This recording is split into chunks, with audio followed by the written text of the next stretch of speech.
Voltando aqui, então, eu parei nessa conceituação apresentada sobre aqui a ação penal pública incondicionada, e também, se porventura o Ministério Público não fizer nada, comer mosca, aí eu entro naquela situação de ter ação penal privada subsidiária da pública. Beleza?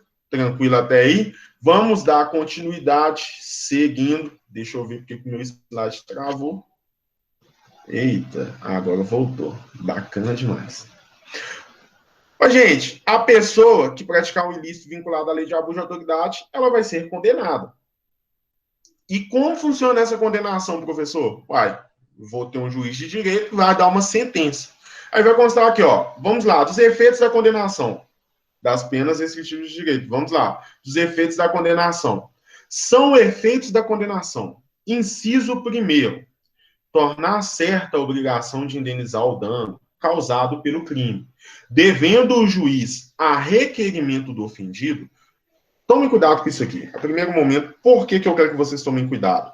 Na penúltima prova do concurso da PM, eu não lembro qual dos cargos que era. Não sei se era CFS ou se era um curso direcionado para oficiais, mas caiu uma questão da lei de abuso de autoridade. E eu tenho percebido para a galera que está estudando prova da PM, pode tomar cuidado com a lei de abuso de autoridade, que a PM, nas últimas 3 provas, ou nas últimas 4 provas, cobrou a lei de abuso de autoridade. Então, ela está gostando bastante desse tema. Lá caiu uma questão falando o seguinte, que era um efeito da condenação a indenização, a reparação do dano. Beleza, correto.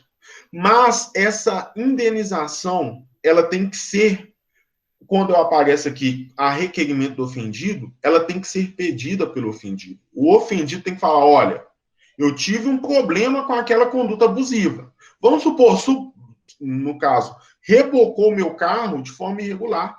Meu carro ficou 3 dias no pátio, meu carro foi rebocado em um feriado, era uma sexta-feira de feriado, ele ficou, na verdade, era quinta-feira de feriado prolongado, ele ficou sexta, sábado, domingo. Eu só consegui pegar meu carro no pátio na segunda. Eu tomei prejuízo, que eu tive que pagar todas ali as determinações administrativas para conseguir recuperar meu carro. E foi por uma conduta abusiva. E aí? Eu tive um dano, vamos supor que eu tive R$ 1.000 de prejuízo com essa brincadeira por uma conduta abusiva. Posso eu, no caso aqui, ter a solicitação dentro do processo de reparação do dano? Posso, mas eu tenho que tomar um cuidado, porque esse pedido de reparação do dano tem que ser através de um requerimento. Então, tornar certa a obrigação de indenizar o dano causado pelo crime, devendo o juiz, a requerimento do ofendido, fixar na sentença o valor mínimo para a reparação dos danos causados pela infração, considerando os prejuízos por eles sofridos. Então, se eu tomei um prejuízo de R$ 1.000, no caso, o Ministério Público vai destacar isso lá na ação. Se o Ministério Público não falar sobre esse prejuízo, eu não vou ter reparação do dano. Então, é por isso que aparece aqui essa palavra, com requerimento do ofendido. Então, a reparação do dano não é uma conclusão, não é uma previsão automática em decorrência da sentença. Vocês tomem cuidado com isso. Não é. Eu tenho a necessidade do requerimento do ofendido, beleza? E junto a isso, eu tenho que destacar para vocês também que vai ser efeito da condenação a inabilitação para o exercício do cargo, mandato ou função pública pelo período de 1 a 5 anos. E por terceiro, a perda do cargo, do mandato ou da função pública. 2 pontos a serem destacados muito importantes aqui. Primeiro, perda do cargo público. Vocês têm que tomar cuidado com essa perda do cargo público, porque não é efeito automático da sentença a perda do cargo público. Como assim, professor, efeito automático da sentença? Não consegui entender.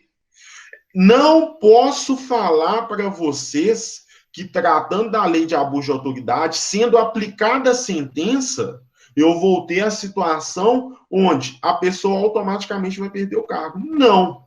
Ela só perde o cargo se, porventura, o juiz determinar. E ainda assim vai ter outra situação aqui dentro da lei de abuso de autoridade, onde eu vou destacar ainda mais como ocorre essa perda do cargo. Professor, e a inabilitação para o exercício de cargo, mandato ou função pública pelo período de 1 a 5 anos? A mesma coisa, não é automático. Não é efeito automático. E como funciona essa inabilitação? É simplesmente o sujeito ficar sem poder realizar um concurso público, sem poder ter acesso a um cargo público, a uma função pública, pelo prazo de 1 a 5 anos. Beleza? De 1 a 5 anos. E eu quero que vocês tomem muito cuidado aqui, porque na lei aparece pelo período de 1 a 5 anos. Não aparece de 1 mês a 5 anos. Vamos supor que lá na questão caia de 1 mês a 5 anos. A questão vai estar errada, porque é período de 1 ano até 5. Beleza? Cuidado com isso, gente. Não errem essa questão, pelo amor de Deus. A inabilitação do cargo é eu ficar sem a possibilidade de ingressar em um concurso público pelo período de 1 a 5 anos. E, além disso, esses dois últimos efeitos, a inabilitação para o exercício da função, aqui, o cargo, o emprego ou mandato, e a perda do cargo ou do mandato ou função pública. Como que ela vai ocorrer? Como que vai ser? Vai ser já na primeira que eu fizer a burrada, eu já vou perder o cargo? Ou já vou perder a função, o mandato? Não, não é assim. Vai acontecer o seguinte: olhe na tela aqui e percebam o que fala o parágrafo único. Os efeitos previstos no inciso 2º e no inciso 3º do caput desse artigo são condicionados à ocorrência de reincidência em crime de abuso de autoridade e não são automáticos. Repitam comigo, não são automáticos, devendo ser declarados motivadamente pela sentença. Primeiro ponto que eu quero para vocês é o seguinte. Primeira ideia. Ô, gente, eu tenho a necessidade de reincidência. Professor, o que é uma reincidência? Ô, gente, a reincidência é quando o sujeito é condenado 2 vezes pela prática de um ato ilícito. Num lapso temporal de 5 anos, ele foi condenado 2 vezes pela prática de um ato ilícito. Então, pratiquei um ato ilícito hoje, 2021. Fui condenado. 2023, eu pratico um novo ato ilícito. Vou, naquele ato ilícito, naquele segundo ato ilícito que eu pratiquei, fui condenado, eu vou ser considerado reincidente? Vou ser considerado reincidente. Porque a prática, no caso aqui, é praticar mais de uma vez ilícitos vinculados. E aqui é reincidência específica. Porque eu tenho que ser condenado mais de uma vez, eu tenho que ter reincidência em crimes vinculados à lei de abuso de autoridade. Então, não é qualquer circunstância, não. É nos crimes da lei de abuso de autoridade. Então, tomem muito cuidado aqui, porque lá na prova de vocês pode cair uma questão seguinte. Parágrafo único. Os efeitos previstos no inciso 2º e 3º do caput desse artigo são condicionados à ocorrência de reincidência em crime de abuso de autoridade, ou pode aparecer lá o seguinte: parágrafo 2º e 3º são condicionados à ocorrência de reincidência em qualquer delito. E não é qualquer delito. É somente nos crimes que vão tratar da lei de abuso de autoridade, beleza?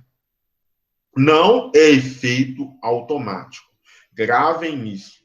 Eu, sei lá, eu sinto que talvez caia uma questão dessa na prova, vai que cai, e vocês não podem errar uma questão dessa, porque não é efeito automático. Por que o senhor está repetindo isso toda hora, professor? Porque lá na lei que trata lá do crime de tortura, eu vou falar que o efeito é automático. Lá na lei que trata das organizações criminosas, eu vou falar que o efeito da perda do cargo é automático. Aqui na lei de abuso de autoridade, esse efeito não é automático. Então, vocês têm que tomar muito cuidado, beleza? Tomem muito cuidado, principalmente a galera que está se preparando para outros concursos, porque outros concursos eu vou ter a lei de abuso de autoridade, mas também vou ter a lei de tortura, vou ter a lei vinculada aos crimes, às organizações criminosas, no caso. E tratando desses outros crimes, eu não posso falar em efeito automático. Se eu não me engano, a Polícia Penal, ela cobra de vocês o crime, no caso, a lei de tortura.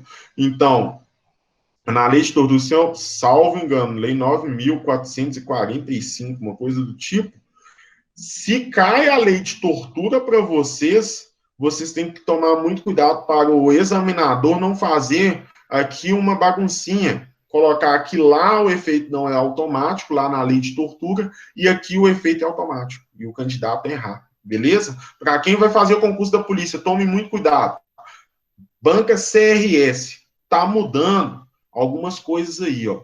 Na banca CRS, agora eles estão ficando na seguinte situação na parte de legislação extravagante. Uma questão cobra mais de 3 leis. Eu vou ter a alternativa, eu vou ter aqui, no caso, previsão 1, previsão 2, previsão 3, previsão 4. Cada previsão vai trazer uma lei diferente. Então, tome muito cuidado com isso, viu? Muito cuidado mesmo. Deixa eu mudar aqui o slide. Vamos lá. Artigo 5º. As penas restritivas de direitos substitutivas das privativas de liberdade previstas nessa lei são... Ô, gente, primeira coisa que eu quero falar para você é que a lei de abuso de autoridade traz uma previsão aqui, só que é uma previsão meio que complicada de se entender. E por que complicada? A lei de abuso de autoridade, ela já taca direto na cara do aluno. Opa, aqui, ó, a gente vai substituir algumas penas. Ela nem explica por que se substitui, não. Ela simplesmente fala, ó, as penas que são privativas de liberdade vão ser substituídas pelas restritivas de direito. Porque lá no Código Penal, lá no Código de Processo Penal também, eu vou ter a previsão de substituição de pena. Vamos supor, a pena ela é inferior a 2 anos. Não justifica eu encarcerar um elemento em decorrência de uma pena de 1 ano. Então, eu vou realizar determinado procedimento. Eu vou substituir aquela pena que era uma pena privativa de liberdade para uma pena restritiva de direito. Então, é aquela seguinte situação. Olha, eu tenho as penas privativas de liberdade, eu tenho as penas restritivas de direito, eu tenho as penas de multa, correto? Lá no artigo 32 do Código Penal.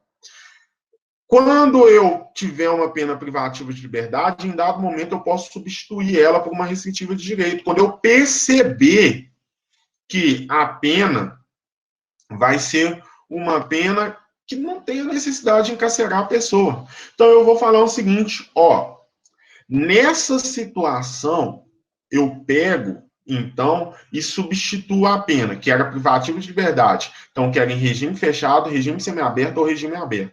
E eu vou encaminhar o sujeito para uma prestação de serviço à comunidade ou entidades públicas. Você não vai ficar preso, você não vai ficar em um regime semiaberto, você vai prestar serviço para a comunidade. Ou, se não, eu pego a seguinte situação. Como uma pena restritiva de direito, eu vou aplicar a suspensão do exercício do cargo, da função ou do mandato pelo prazo de 1 a 6 meses, com a perda dos vencimentos e das vantagens.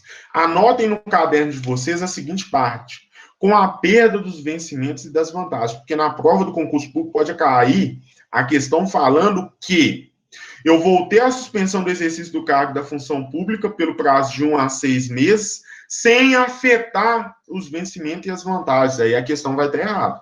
Por que a questão vai estar errada? Porque é a seguinte situação, gente. Quando eu trato da suspensão do exercício do cargo da função, se eu não realizar o procedimento onde eu tiro aquelas vantagens, eu tiro aquele valor que ele deve, isso vai virar umas férias prêmio. Tenta você ficar suspenso 6 meses recebendo da administração. Todo mundo vai querer isso. Então, para evitar que isso aconteça, eu simplesmente vou falar, ó, nessa situação, então, eu vou suspender as vantagens. Eu vou suspender os vencimentos que você recebe. Você fica suspenso, você não trabalha e não recebe nada. Aí o sujeito, 6 meses, ainda mais numa crise dessa, sem receber nada, é complicado. Beleza? Vamos lá, parágrafo único. As penas restritivas de direito podem ser aplicadas autônoma ou cumulativamente. Ou seja, das penas que são apresentadas aqui, a prestação de serviço à comunidade e a suspensão do exercício do cargo, eu posso aplicar uma das duas ou eu posso aplicar as duas conjuntamente. Olhem para vocês verem que doideira, mas é isso aí que está na lei. Eu posso trabalhar para a comunidade e no meu cargo público eu não vou receber absolutamente nada. Seguindo, vamos lá. Vou destacar o seguinte para vocês, gente, das sanções aqui de natureza civil e administrativa. Todas as vezes que eu praticar um ilícito vinculado à lei de abuso de autoridade, eu vou responder administrativamente. No caso, eu posso responder, na verdade, administrativamente, eu posso responder na esfera civil e eu posso responder na criminal. Então, eu vou ter essas três responsabilizações, tanto na esfera civil, então, no processo através de um juiz, quanto na esfera administrativa, mas também na esfera criminal. Professor, e uma vai atrapalhar a outra? Não, cada um vai correr da sua forma. Aquilo que é de responsabilidade do juiz civil vai correr na vara civil, aquilo que é de responsabilidade do juiz criminal vai correr na vara criminal, aquilo que é de responsabilidade lá do procedimento administrativo vai correr na forma administrativa, no órgão responsável pela apuração do caso. Beleza? Então, no artigo 6º vai falar: as penas previstas nessa lei serão aplicadas independentemente das sanções de natureza civil ou administrativa cabíveis. Então, eu vou aplicar a condenação criminal, foda-se o que está acontecendo lá na seara civil ou na seara administrativa. Eu posso ter a situação dele responder pela perda do cargo na esfera criminal e também na esfera civil.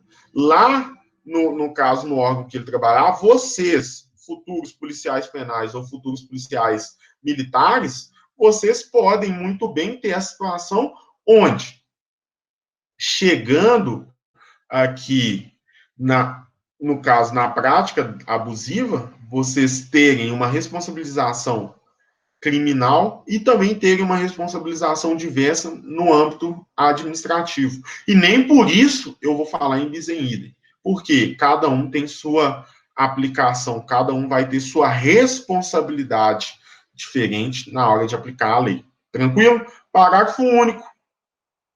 Vamos lá no parágrafo único. As notícias de crimes previstas nessa lei, que descrevem falta funcional, serão informadas à autoridade competente com vistas de apuração. O que significa isso, professor? É eu dizer para vocês, gente, que em dado momento eu vou ter a seguinte situação. Eu posso ter a informação, eu posso ter a denúncia somente no âmbito criminal.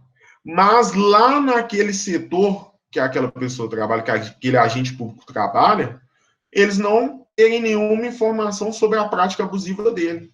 Então, para eu evitar com que ele se safe de alguma punição administrativa, quando eu estou no órgão criminal, eu vou informar o órgão administrativo sobre aquela prática ilícita que ele teve, aquela prática, então, que pode também ter a ele uma responsabilização administrativa. Tomem cuidado com isso também, beleza? Muito cuidado mesmo. Artigo 7º.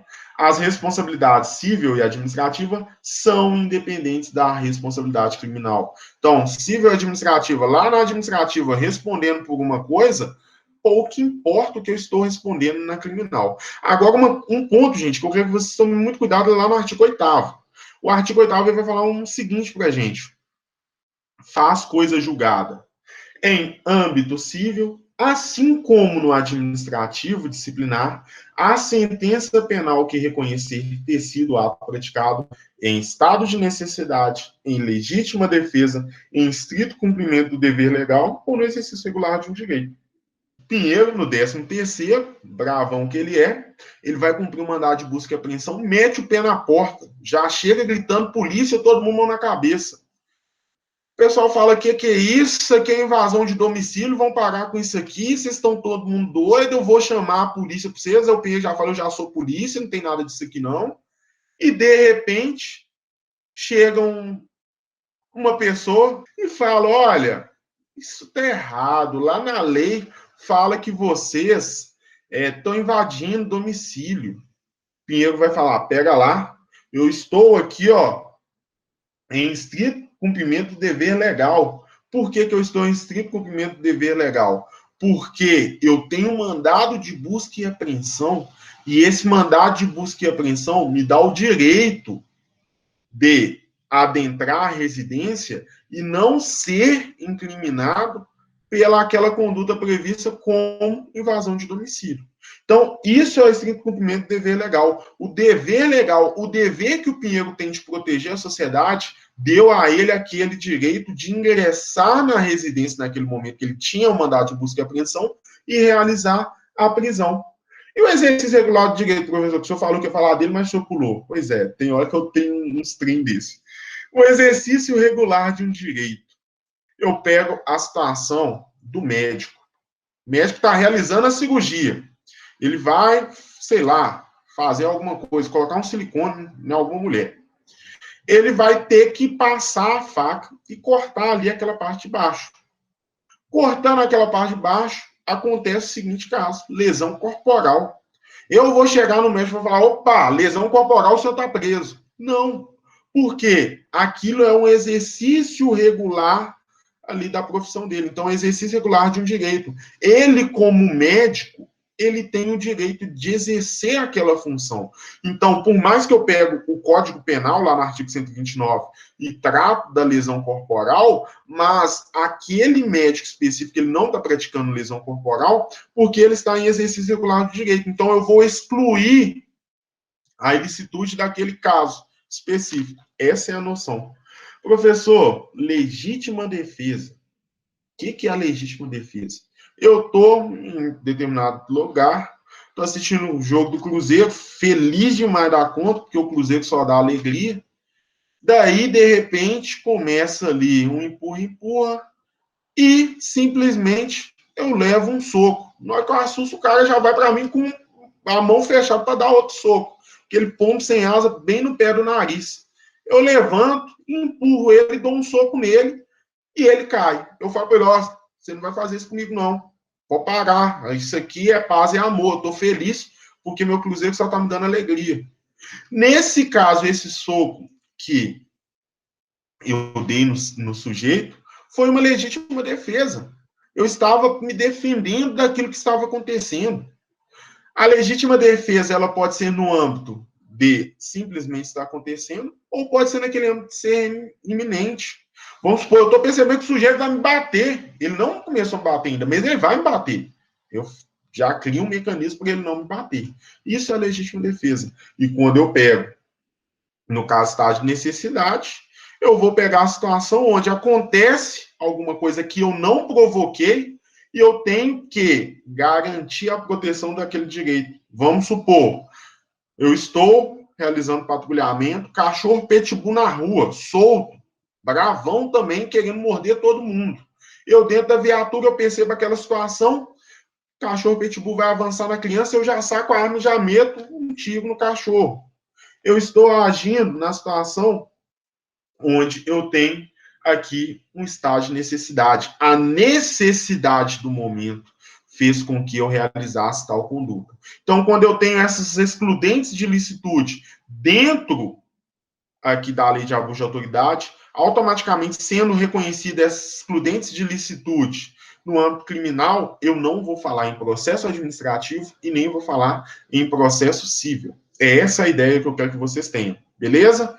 Tranquilo até aí. Se acontecer alguma dúvida, por favor, manifestem-se agora ou calem-se para sempre. Ô, gente, eu vou entrar na modalidade dos crimes e das penas, mas eu vou pular para aquelas que são inerentes ao cargo que vocês vão ter. Vocês, policiais penais, vão ter a todo momento que atuar diretamente com as noções que aqui são apresentadas. Então, eu quero já ir direto naquilo que pode, de certa forma, atingir vocês na carreira de vocês e assim a gente conseguir trabalhar com toda a lei, beleza? Vamos lá direto no artigo 13, que 13, segundo algumas pessoas, é galo.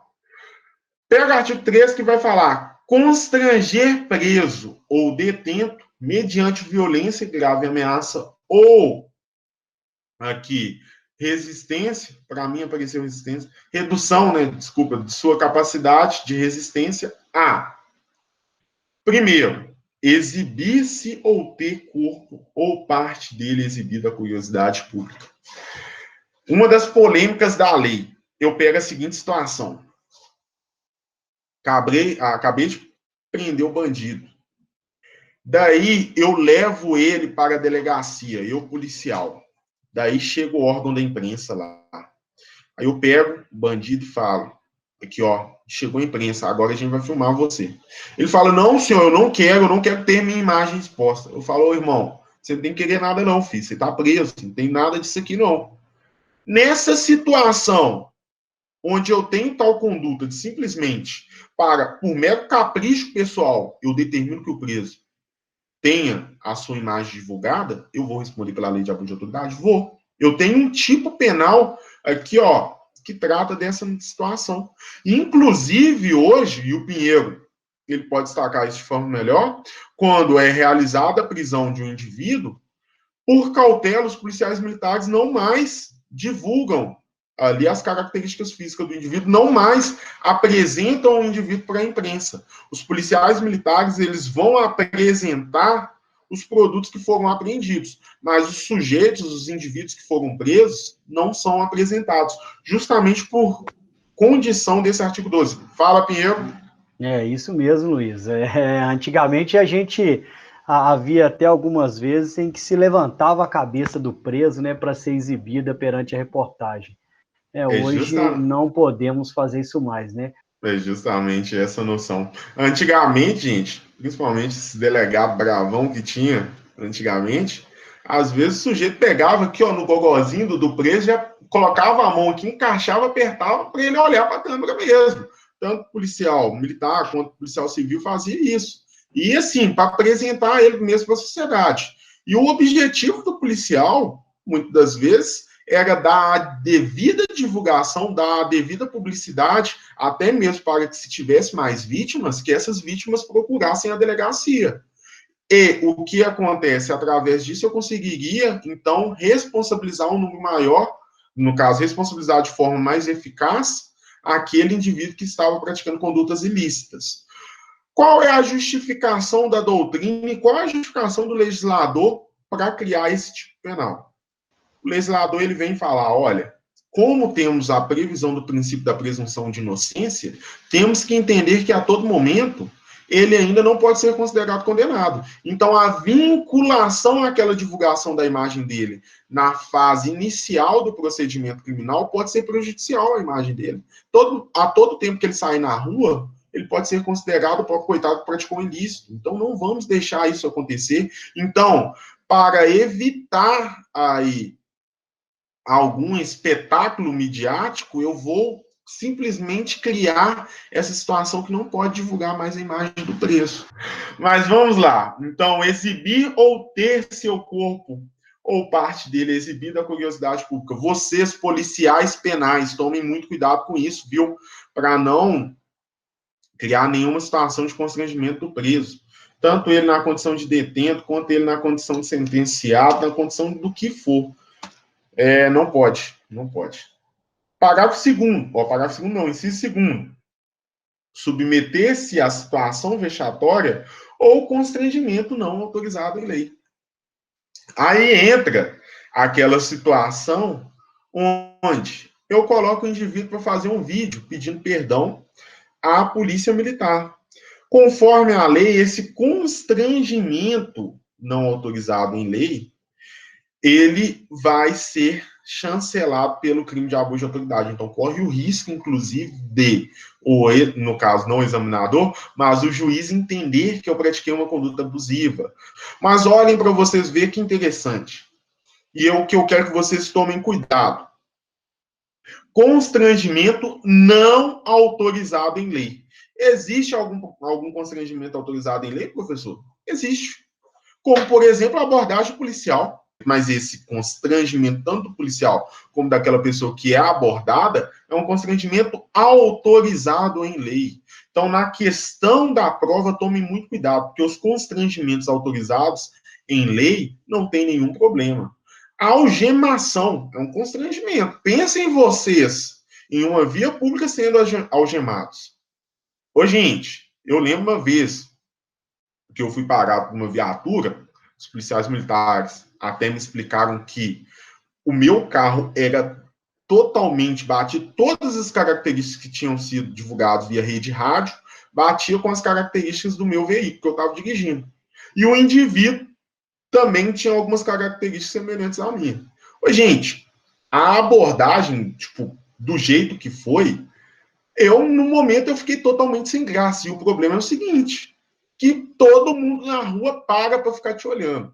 Eu lembro muito bem que ainda era uma Blazer. A Blazer veio, no momento que eu vi primeiro a Blazer no retrovisor, eu pensei, beleza, estou andando normal, vou continuar. De repente, eu vi que ela acelerou e, de imediato, já fez sinal do giroflex, do highlight, e fez o sinal sonoro para que eu encostasse. Na hora que eu encostei, o militar já mandou direto para a parede, aquela situação do porta do carro aberta, viatura chegando, no caso, chegou a primeira viatura, depois chegou mais 3 viaturas, e aquele trem que todo mundo sai para a rua, pensa, meu Deus do céu, o que eu fiz? E simplesmente, aquilo eu fiquei um pouco constrangido, mas é um constrangimento que é autorizado em lei. A averiguação é permitida, principalmente porque eles tinham fundados motivos para realizar tal conduta. Eles tinham, naquele momento, um veículo que tinha sido tomado de assalto e o veículo batia totalmente com as características do meu veículo. Então, isso é um constrangimento autorizado em lei. O cuidado que vocês devem ter é com os constrangimentos não autorizados em lei. Na hora da prova pode cair aqui, ó, submeter situação vexatória ou constrangimento autorizado em lei. O candidato desavisado vai marcar isso aqui, vai para casa feliz, pensando, vou fazer o churrasco de amanhã top de linha. A atividade policial, a atividade tanto para o policial penal quanto para o policial militar, é uma atividade que requer também certos cuidados. No momento que você realiza a abordagem, você não pode determinar, virar para o pessoal, olha, libera o acesso aí para eu ver seu WhatsApp. Não é assim. Se porventura policial militar, policial penal tem alguma prática voltada a essa situação, onde ele vai criar o momento da pessoa produzir prova contra ela mesma, eu vou falar que ele pode responder pela lei de abuso de autoridade. Eu não posso obrigar a pessoa a criar prova contra ela mesma. Não posso. A lei de abuso de autoridade já fala produzir prova contra si mesmo ou contra terceiro. Não posso. Não... Gente, se chega na audiência de custódia, e agora a gente está tendo que fazer as audiências de custódia virtual, em decorrência do Covid. Mas na audiência de custódia, o preso vira e fala, olha, o policial fulano de tal me obrigou a fazer tal coisa. A gente tem que parar a audiência, pegar o nome do policial para mandar para o Ministério Público fazer a averiguação da atividade externa. Se porventura acontecer tal situação, tem que ser apurado, porque demonstrado que o policial constrangeu alguém a produzir prova contra ele mesmo, no caso, contra aquela vítima, ou contra terceiro, vou aplicar a lei de abuso de autoridade. E qual é a pena, professor? Pena de detenção. Todos os crimes previstos na lei de abuso de autoridade são de pena de detenção, beleza? Detenção de 1 a 4 anos e multa.